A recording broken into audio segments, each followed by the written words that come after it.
28th of March, 1968, 2147 ICT, 50 kilometers west of Tan Hoa. An F-111A vanishes into a karst ridge at 200 feet. Terrain following radar sweeps the cockpit with its monotone hum. The wing sweep lever clicks to 26 degrees, then silence. No radio call, no fireball, no wreckage for 3 days. The Pentagon promised the swing-wing bomber would own the night, threading valleys no MiG could follow and no gunner could track. 6 F-111As deploy to Vietnam under Combat Lancer in March 1968. 3 disappear in 22 days. Not surface-to-air missiles, not flak, not pilot error. Hydraulics seep, boxes crack, and radar altitude holds crumble into mountains. The machine eats its own ambition. The F-111 enters service in 1967 as the world's first production variable sweep fighter bomber, carrier-capable, all-weather, Mach 2.5 at altitude. Secretary of Defense Robert McNamara champions commonality. 1 airframe for Navy and Air Force. 18 different mission profiles. The sweep moves from 16 degrees for carrier approach to 72 degrees for supersonic dash. 4 hydraulic actuators shift 31 tons of thrust and aluminum through the envelope. Terrain following radar locks the jet 200 feet above jungle canopy at 480 knots, automatic, hands-off. No other platform in 1968 flies that low, that fast, in zero visibility. The F-111A merges 3 engineering challenges: variable geometry, automated terrain following, and side-by-side crew escape capsule. The wing pivots on a single titanium carry-through box, a 12-foot beam passing through the fuselage, carrying bending loads for every sweep angle and speed regime. Fatigue cracks here mean catastrophic structural failure. Inspections require 60 man-hours per aircraft. 3 independent hydraulic systems power flight controls, wing sweep, and landing gear, each operating at 3,000 psi. A single system failure degrades, 2 failures cripple, 3 failures kill. General Dynamics delivers the first production F-111As to Tactical Air Command in 1967, but engine stalls, hydraulic leaks, and avionics faults ground aircraft for weeks at a time. By early 1968, operational readiness rates hover near 40%. Half the airframes sit deadlined at Nellis Air Force Base, Nevada. Despite unresolved issues, 7th Air Force requests immediate deployment. Hanoi's January Tet Offensive overwhelms MACV, and President Lyndon Johnson demands visible technological response. On 15th of March 1968, 6 F-111As of Detachment 1, 428th Tactical Fighter Squadron, depart Nellis for Takli Royal Thai Air Force Base, 200 kilometers northwest of Bangkok. 12 more follow within days, call sign Combat Lancer. Crews receive abbreviated training, 80 hours in type, versus the planned 200. Only 4 pilots hold TFR night qualification. Maintenance personnel arrive with incomplete technical orders and no depot-level spares for hydraulic actuators or avionics black boxes. Missions launch against truck parks near Vinh in An An province, 250 to 400 kilometers north of the demilitarized zone. Weather over North Vietnam in March brings low ceilings, rain, and zero moon illumination, exactly the conditions TFR promises to penetrate. The first missions succeed. Ordnance on target, no losses, 7th Air Force briefs the press. Then physics and metal fatigue begin their accounting. 28th of March 1968, Takli RTAFB Operations Shed 1945 ICT. Captain W.C. Bundy and First Lieutenant R.W. Roberts walk to tail 66-022 under floodlights, each carrying 40 pounds of survival gear. The F-111A squats on its tricycle gear, wings swept to 26 degrees for cruise, twin Pratt & Whitney TF-30 turbo fans spooled and ticking, crew chief hands off the forms, 3 yellow write-ups, all cleared. A hydraulic quantity indicator drifting, a radio navigation glitch, and a TFR altitude hold oscillation noted 2 sorties prior. Bundy signs, Roberts logs coordinates, target area 19.8 degrees north, 105.6 degrees east, truck staging west of Tan Hoa, 60 kilometers inland from the Gulf of Tonkin. Takeoff at 2030, climb to 15,000 feet over Thailand, then descend into Laos for low-level run to coast-in point. Time over target, 2147 ICT, moon phase 18%, ceiling 800 feet, visibility less than 2 kilometers in haze. No F-105 or F-4 would fly that profile. The F-111A exists for exactly this mission. Bundy selects TFR mode at 22,000 feet over the Annamite Range. The system engages with a steady tone in the headset, Altitude lock confirmed at 200 feet AGL. Airspeed 480 knots. Wings 26 degrees. Ride automatic. At 21:43, Da Nang radar control logs the F-111's transponder passing the coast. 4 minutes to target. At 21:48, the transponder disappears. No mayday, no emergency beeper, no voice transmission. 7th Air Force scrambles HEH-3E rescue helicopters at first light. They search 40 square kilometers of ridgeline and find nothing. 30th of March, 48 hours later, tail 67-068 with Captain Elton Baird and First Lieutenant Thomas Pyle flies the identical profile 100 kilometers northeast near Baekjang. Same TFR automation, same altitude, same weather. At 22:16 ICT, the jet vanishes from radar. No distress call. Colonel Ivan Deathman, commander of Detachment 1, grounds the remaining 16 aircraft pending investigation. Maintenance crews swarm the sister ships, pulling TFR black boxes, hydraulic actuators, and wing sweep control rods. Pratt & Whitney engineers examine engine data recorders, no evidence of compressor stall or flameout. TFR test rigs at Takle reveal intermittent altitude hold failures under high G pull-ups and rapid descent rates, conditions routine in mountainous terrain. When the radar loses ground track for even 200 milliseconds, the autopilot commands a climb. If ground track reacquires during climb, the jet pitches down abruptly. At 200 feet and 480 knots, overcast ridges that rise 1,000 feet within 2 kilometers, a single oscillation means ground impact. Hydraulic logs show System 2 pressure decay on 3 aircraft in the week prior, leaking seals in the flight control actuators. A System 2 failure transfers load to System 1. If one also degrades, manual reversion requires 150 pounds of stick force and offers no TFR. The wing sweep mechanism draws from System 3, but moving sweep in manual reversion while fighting stuck controls guarantees departure from controlled flight. Bundy and Roberts likely rode the TFR into a ridge during an altitude oscillation. Baird and Pyle probably lost hydraulics mid-maneuver and could not recover. Neither crew had time or altitude to eject.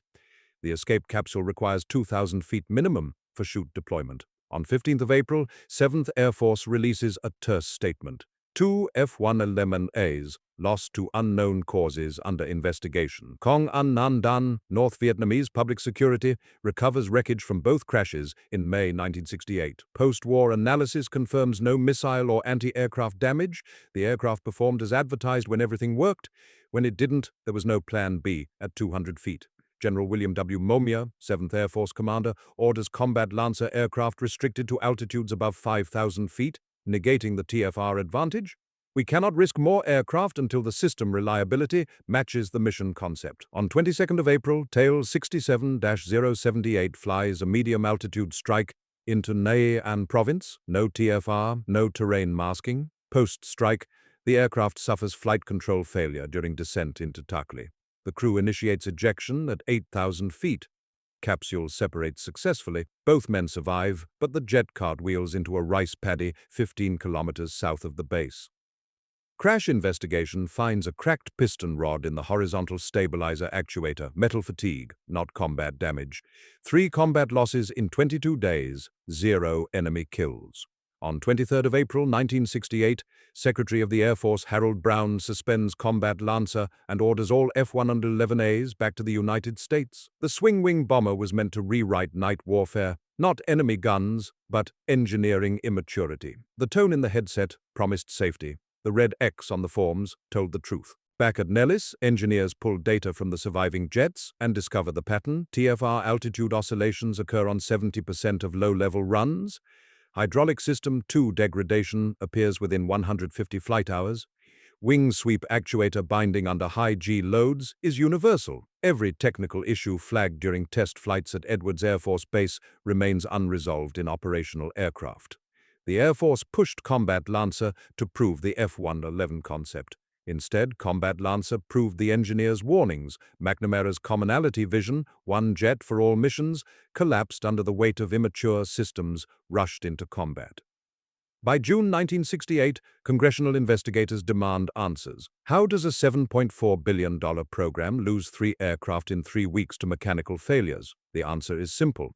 Operational urgency overrode technical readiness. May CV wanted visible technological response to Tet.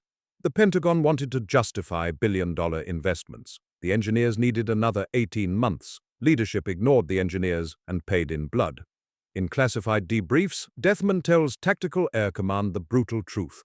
Combat Lancer aircraft averaged 42% mission-capable rate. Maintenance crews worked 20-hour shifts cannibalizing parts. Pilots aborted 20% of sorties due to system faults. The three losses were not anomalies, they were inevitabilities. At Wright-Patterson Air Force Base in November 1968, 40 engineers convened to perform the autopsy Combat Lancer never received in theater. They examined TFR software, hydraulic seals, wing pivot mechanisms, and carry-through box welds. The findings are damning. Every system operates at the edge of its design envelope. None possess adequate safety margins for combat operations. The TFR updates 30 times per second, but ground clutter in mountainous terrain creates false returns that trigger uncommanded pitch inputs. Hydraulic seals, specified for 25 degrees Celsius ambient temperature, fail in Southeast Asian heat above 38 degrees. Wing sweep actuators require 300 milliseconds to lock. Under combat maneuvering, pilots exceed maximum sweep rate, causing binding. And the carry-through box, the single structural element connecting both wings, exhibits weld defects in 30% of early production units. The box is not yet a crisis, but metallurgists warn fatigue cracks will propagate within 400 hours if flight profiles include high-G maneuvering and thermal cycling. Combat Lancer flew fewer than 200 hours total. The box's failure remains latent, waiting. In December 1968, Senator William Proxmire receives a leaked Pentagon memo. F-111A operational readiness will not exceed 60% until mid-1970 at the earliest. Proxmire calls the program a national disgrace. The New York Times runs the headline, "Wonder. Weapon grounded after 3 weeks." CBS Evening News shows footage of Tail 67-078's wreckage being craned out of a Thai rice paddy. Walter Cronkite asks, if American technology cannot keep its most advanced bomber in the air, how can it win the war? The question has no good answer. Combat Lancer becomes shorthand for technological overreach, for political timelines crushing engineering reality, for ambition without readiness. The perception flips. The F-111 is no longer the future of air power. It is a cautionary tale. Defense contractors take note, Congress takes note, the Air Force takes note. Never again, they promise, will immature systems deploy under political pressure. The promise lasts until the next crisis demands visible response. But in April 1968, the damage is done. 3 jets, 6 men, 22 days, and a program on life support. 23rd of December, 1969, 1645, Mountain Standard Time, Tail 68-0246, departs Cannon Air Force Base, New Mexico, on a routine training sortie. Major Thomas Bennett and Captain Richard Weir are testing wing sweep transitions at combat weights, simulating the profile's Combat Lancer never completed. The F-111A climbs to 22,000 feet over West Texas, blue sky, calm air, no enemy, no threat. At 1651, Bennett selects full sweep, 72 degrees, and lights both afterburners for a high-speed run. Airspeed passes Mach 1.8 at 1653. Weir hears a metallic bang behind his seat, sharp and wrong. The aircraft snap rolls left, inverted, uncontrollable. Bennett pulls the stick, nothing responds. The wings fold upward, shear at the pivot, and tumble through the slipstream. Both wings, 30 feet of aluminum and titanium, separate simultaneously. Bennett yells, "Eject, eject, eject." He pulls the capsule handle, explosive bolts fire, the entire crew compartment rockets away from the disintegrating fuselage. Parachute deploys at 18,000 feet. Bennett and Weir descend into scrubland near Roswell, alive but with spinal compression injuries. The fuselage impacts at terminal velocity. The wings cartwheel separately, 5 miles apart. Wreckage recovery begins at first light. Investigators find the smoking gun within hours. The carry-through box, the single titanium beam connecting both wings, fractured completely. A fatigue crack propagated from a weld seam to critical length, then failed catastrophically under routine G-loading. The box was never hit by enemy fire, never overstressed, never abused. It simply broke because it was put into service before its fatigue life was validated. On 24th of December 1969, 0800 Eastern Standard Time, the Air Force Chief of Staff orders the entire F-111 fleet grounded worldwide. 141A models, 24E models, 76 FB-111A strategic bombers, 241 aircraft parked. Not one F-111 will fly until every carry-through box is inspected and suspect units replaced. The grounding lasts 7 months. By March 1970, 63 aircraft undergo box inspections, 22 exhibit cracks. 14 boxes require immediate replacement. Each inspection requires removing engines, fuel cells, and avionics bays, 60 man-hours per aircraft, consuming every available mechanic at every F-111 base. General Dynamics fabricates new boxes with revised weld procedures, shot-peened surfaces, stress-relieved forgings, X-ray inspection at every seam. Production runs 8 months behind demand because the new procedures require inert atmosphere welding chambers and post-weld heat treatment, steps skipped during initial production to meet McNamara's delivery schedules. The box failure confirms what Combat Lancer hinted. The F-111 was rushed into service with unvalidated systems. The carry-through box is not failing in combat. It's failing because we put it into service before validating the fatigue spectrum. Robert H. Widmer, General Dynamics Chief Engineer, testifies before the Air Force Technical Review Board in February 1970. Widmer briefs the board on wing pivot loads. At 72 degrees sweep and Mach 2.2, the box absorbs 14 million inch-pounds of bending moment. At 16 degrees with full fuel and bomb load, torsion peaks at 9 million inch-pounds. The variable sweep mechanism cycles these loads dozens of times per mission. Takeoff at 16 degrees, cruise at 26, dash at 54, combat at 35, landing at 16 again. Fatigue cracks nucleated weld heat-affected zones where titanium grain structure coarsens under thermal cycling.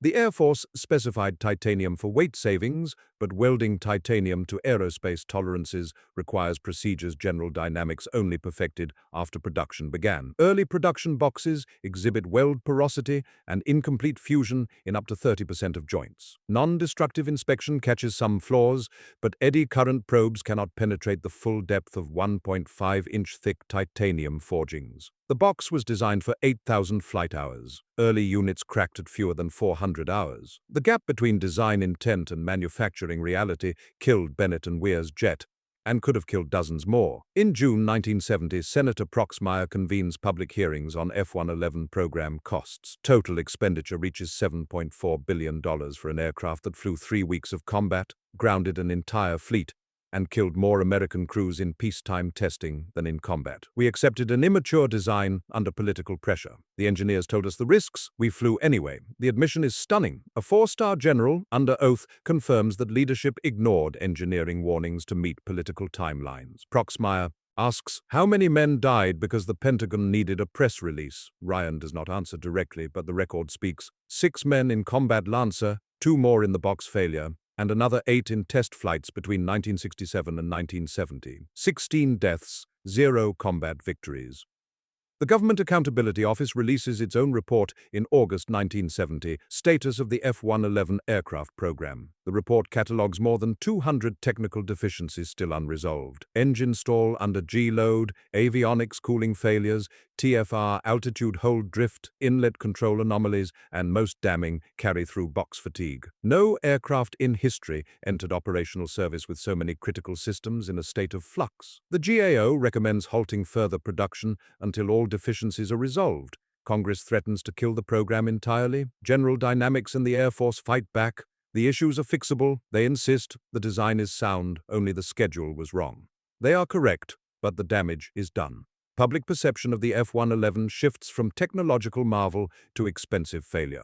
Defense analysts call it McNamara's folly. Aviation Week runs an editorial. The F-111 proves that software schedules and hardware realities cannot be reconciled by executive fiat. By 1971, Tactical Air Command declares the F-111A combat ready again, but only above 10,000 feet, negating the TFR mission it was designed to perform. The fleet averages 48% mission-capable rate, far below the 75% standard. Out of 141 aircraft procured, at least 18 site permanently grounded as hangar queens, cannibalized for parts. The swing-wing bomber promised flexibility across 18 mission profiles. Instead, it becomes a niche platform limited by its own complexity. The carry-through box redesign adds 420 pounds to empty weight but finally eliminates in-flight structural failures.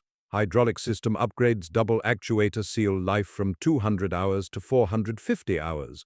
TFR software revisions reduce altitude hold oscillation 5-fold, tight enough for 200-foot AGL flight over 3,000-foot ridges. Engine bay fire suppression and nacelle structural bracing eliminate 4 out of 5 non-combat loss modes. By mid-1971, the F-111A is finally the jet the engineers promised in 1965.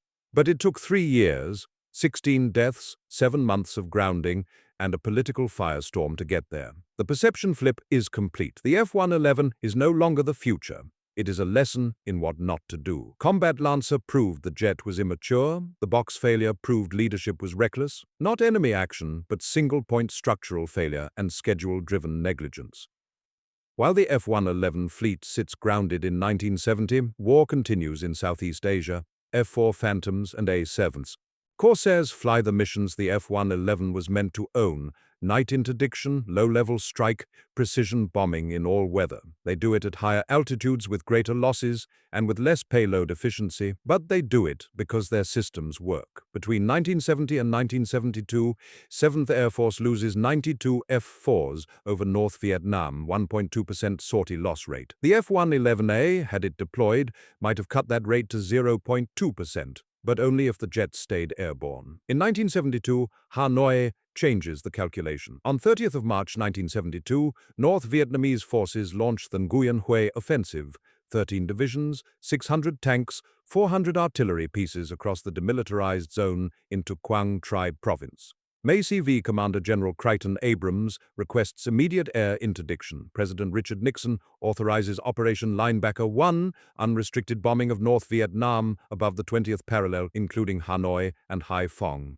F-4 and A-7 losses spike, 3 aircraft per day to surface-to-air missiles and radar-directed anti-aircraft artillery. 7th Air Force needs an aircraft that can penetrate below radar coverage, deliver heavy payloads, and survive. The F-111A, now debugged, retested, and rebuilt, finally gets its chance at redemption. On 27th of September 1972, 16 F-111As deployed to Takli RTAFB under the 474th Tactical Fighter Wing. Call sign: Linebacker. Mission profiles differ radically from Combat Lancer. Medium altitude with precision-guided munitions by day, TFR penetration at night.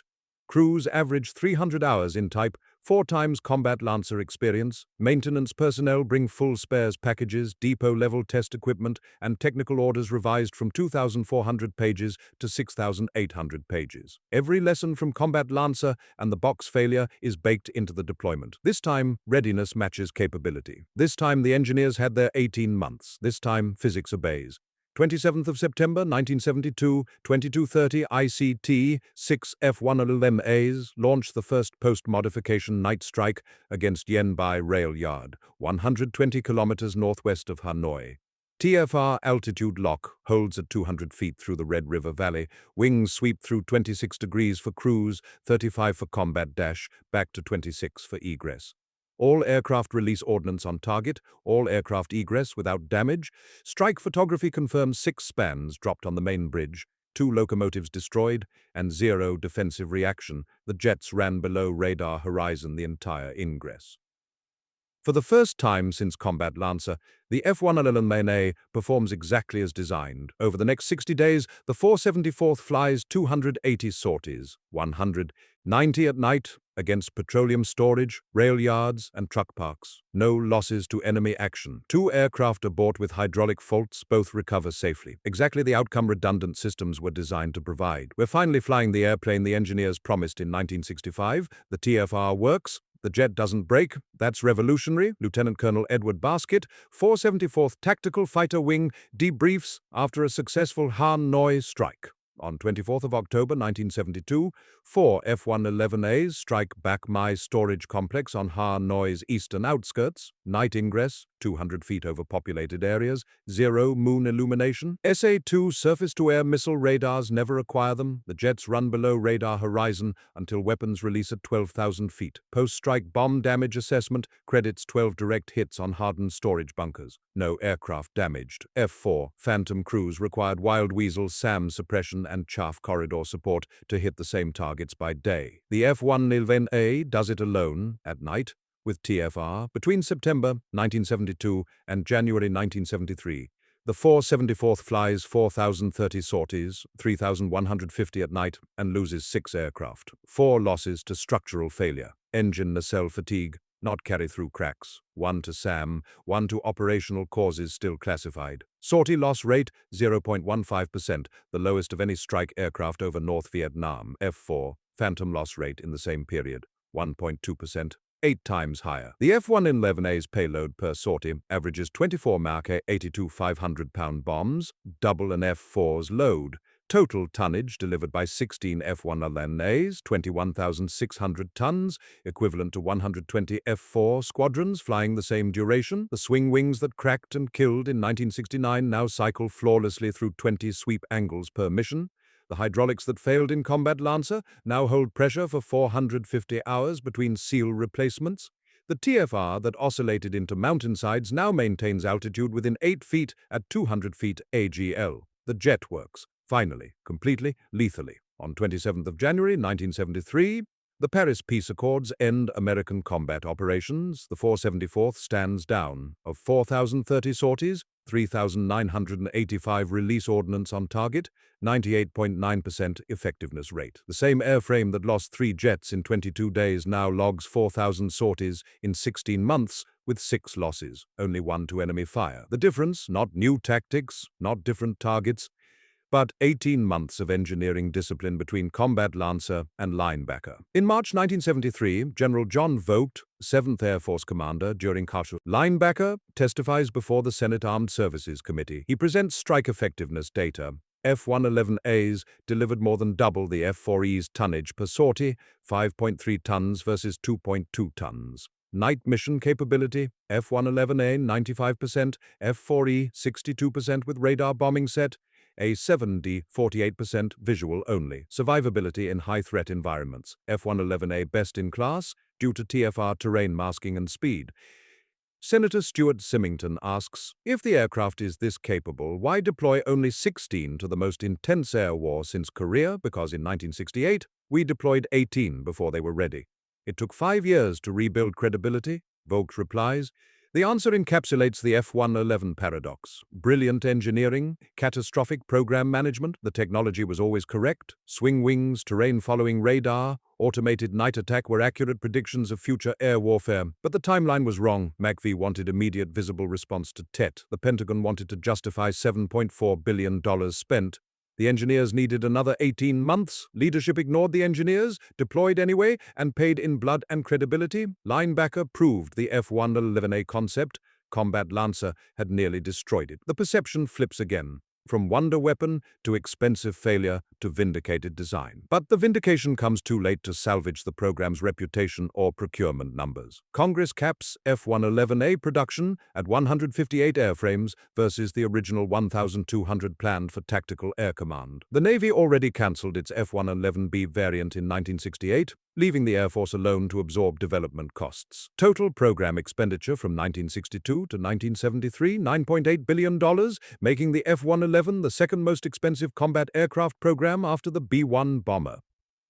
General Dynamics delivers the final F-111A in November 1973. The production line shifts to upgraded D and F models. The political damage from Combat Lancer haunts every subsequent decision. The jet that could have redefined close air support and interdiction becomes a niche platform, expensive and politically toxic. Not because the technology failed, it worked when debugged, but because the deployment schedule ignored readiness. On 15th of April 1973, Robert McNamara, retired Secretary of Defense and architect of the F-111's commonality doctrine, publishes an op-ed in the Washington Post. He defends the multi-role concept, but concedes we accelerated deployment under political pressure. The engineers warned us, we proceeded anyway. The admission arrives 5 years too late for Captain Bundy, Lieutenant Roberts, Captain Baird, Lieutenant Pyle, Major Bennett, Captain Weir, and the 10 other crewmen killed in F-111 accidents between 1967 and 1970. Combat Lancer's losses become case studies at the Air Force Test Pilot School, the Defense Systems Management College, and the Naval Postgraduate School. The lesson: never deploy immature systems regardless of operational urgency. Yet history repeats. Fast-tracked weapons programs in the 1980s, 1990s, and 2000s echo the same pattern. Political timelines override engineering timelines. Early failures poison perception. Late success cannot restore reputation. The F-111A's true legacy is not its 4,030 sorties in Linebacker, but the institutional knowledge that readiness is not negotiable. In 2020, the Government Accountability Office cites the F-111 program in a report on F-35 Joint Strike Fighter delays. The parallel is explicit: multi-role requirements, cost overruns, schedule pressure, early operational setbacks. The GAO warns the F-35 must not repeat Combat Lancer. Capability without reliability invites catastrophe. The term Combat Lancer syndrome enters defense acquisition vocabulary. Ambition ahead of readiness, political timelines crushing engineering reality. It appears in congressional testimony, Pentagon briefings, and acquisition policy documents. It means 3 jets, 22 days, 6 men. It means the engineers were right. Leadership was wrong. The blood proves it. In 1996, the last active duty F-111A retires. 28 aircraft transfer to Australia, where they serve until 2010. Australian crews call it the pig, ugly, brutish, unstoppable. In Australian service, the F-111 logs 40,000 flight hours with 0 combat losses and 68% mission-capable rate. Why does Australia succeed where the US stumbled? Because by 1973, all the engineering problems are solved. Australia inherits a mature platform. The Australians never fly Combat Lancer, they fly Linebacker every mission. On 3rd of December 2010, RAF Base Amberley, Queensland, the final F-111C flight, Wing Commander Chris Gough sweeps the wings to 72 degrees at 40,000 feet, lights both afterburners and accelerates to Mach 1.8 over the Coral Sea. Gough lands, taxis to the ramp, and shuts down the engines. The last swing-wing bomber in active military service parks forever. In the debrief, a reporter asks, "What's the F-111's greatest achievement?" "It taught us that capability and readiness are not the same thing. The Americans learned it in 1968. We inherited the lesson. The F-111A's combat record is split. Catastrophic in 1968, exemplary in 1972 to 73, irrelevant by 1996. The question is not whether the jet worked. It did, eventually. The question is whether the cost in time, money, and lives justified rushing deployment. Combat Lancer answered that question in 22 days. 12th of November 2014, National Museum of the United States Air Force, Wright-Patterson Air Force Base, Ohio, F-111A, tail 63-9778 rests in the Southeast Asia Gallery. The jet never flew Combat Lancer. It deployed to Takli in November 1972 for Linebacker 2, logged 62 combat sorties, and returned unscathed. Visitors walk beneath the swept wings, reading placards that describe the F-111 as controversial but effective. The display omits Combat Lancer's 3 crashes. It emphasizes Linebacker's 4,030 sorties. History remembers success and forgets the path. But in 2016, the Air Force Safety Center publishes a retrospective on Combat Lancer for its 50th anniversary. The report catalogs the failures: immature hydraulics, unvalidated TFR software, inadequate fatigue testing, insufficient crew training. It concludes, operational urgency must never override technical readiness.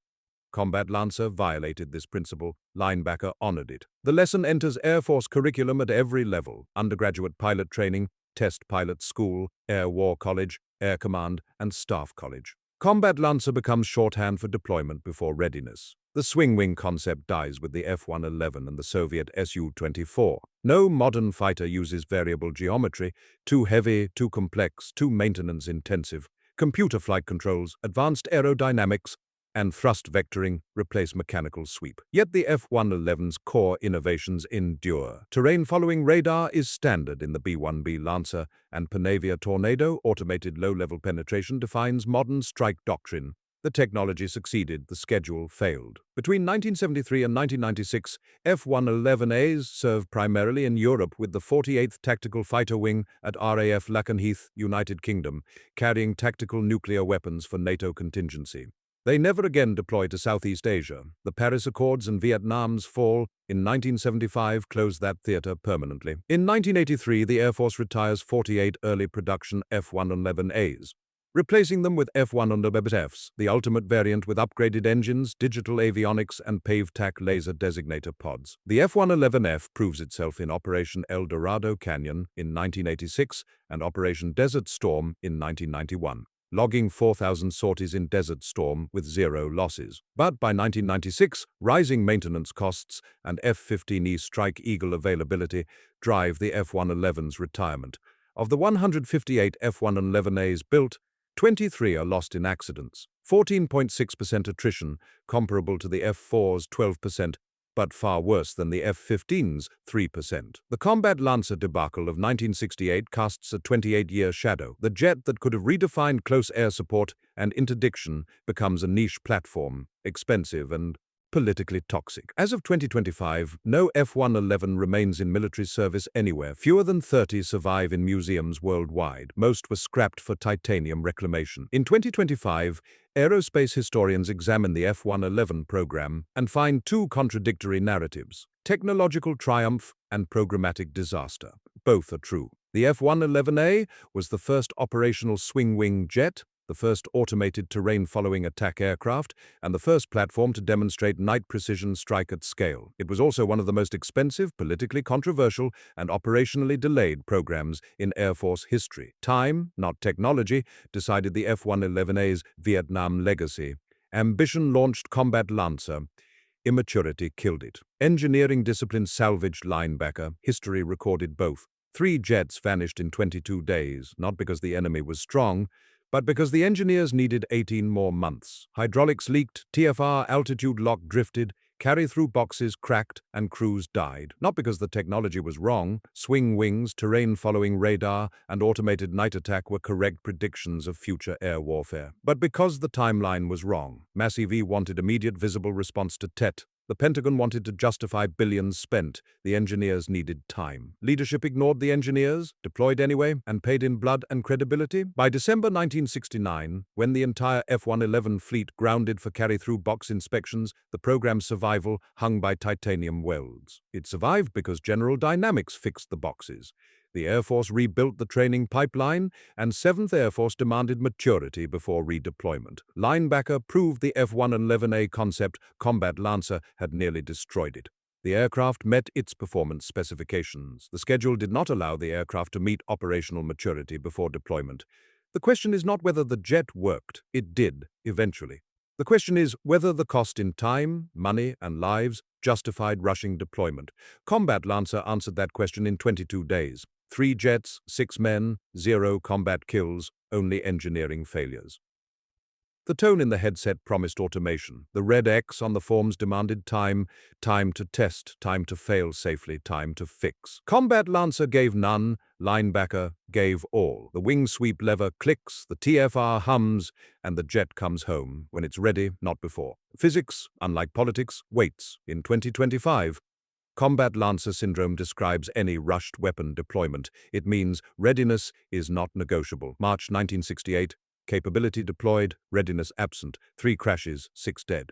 November 1972, readiness achieved, capability delivered. 4,030 sorties, 1 combat loss. The technology was visionary, the schedule was not. Ambition without readiness breaks. Faster than enemy fire, the wings sweeps, the tone hums. The red X decides every time. 3 jets vanished in 22 days, not because the enemy was strong, but because the engineers needed 18 more months. Physics, unlike ambition, waits for no one.